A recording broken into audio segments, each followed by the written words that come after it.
Hi world, it's still the 7th of November. It's about 8 hours later than it was when I recorded my last video. It's about 10 past 4 in the afternoon. This is a quick addendum to the video I did this morning on tomorrow's eclipse. I want to look a bit more at it through what a few of you have emailed me about. And this time it's nothing to do with the esoteric or the long term. I was looking at it in my astrological software this morning or this afternoon. As we speak, the Sun is at 15 degrees of Scorpio. Mercury is at 14 degrees of Scorpio. It'll be at 15 tomorrow, when the Sun will be at 16. Venus is at about 18, 19 degrees of Scorpio. There's a strong group, Mercury, Sun, Venus, in mid-Scorpio. The eclipsed moon will be at 16 degrees of Taurus. Uranus will be at the end of 16 degrees of Taurus. The North Node is a bit earlier, about 14, 15 degrees of Taurus. So there's this two triple conjunctions. Sun, Mercury, Venus in Scorpio, opposite Moon, Uranus, North Node in Taurus. Opposite. All of them square to Saturn. At 18 degrees of Aquarius, standing still, just beginning to move forward. This is the death gasp of the Saturn-Uranus square that's been around for a couple of years. But it does give me cause for concern. And increasingly, as we get close to the eclipse, I'm saying to people all day today, don't make any major changes, of course. Don't take any chances. Don't do anything silly. Go on autopilot just for the next 24 hours, maybe 36 hours, through to, I don't know, this time tomorrow. I say this time tomorrow, let's say 36 hours to cover myself, because the eclipse is in about 18 hours time from now, 20 hours from now. So I consider this to be a bit of a stink, in fact more of a real stinker.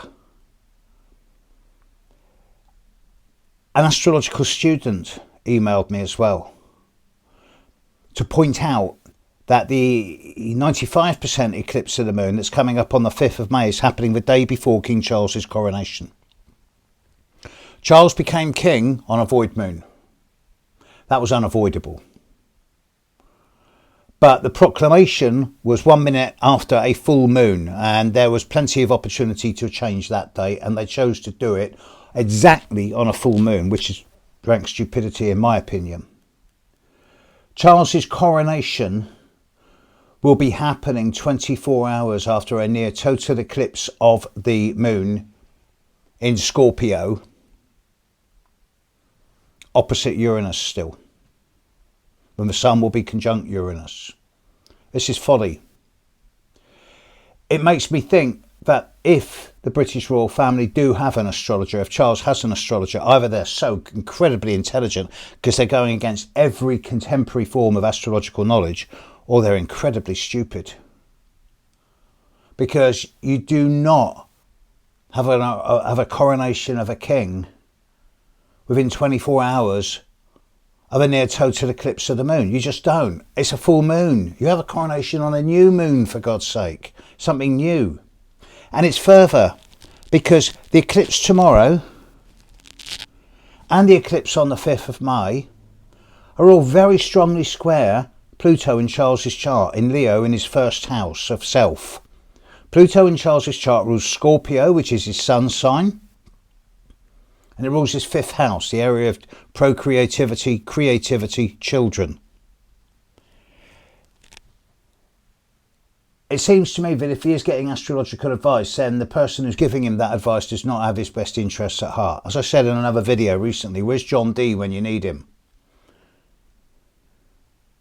It seems the worst possible timing. And if he goes ahead and has that coronation on the 6th of May, right after that eclipse, he won't be king by the end of next year.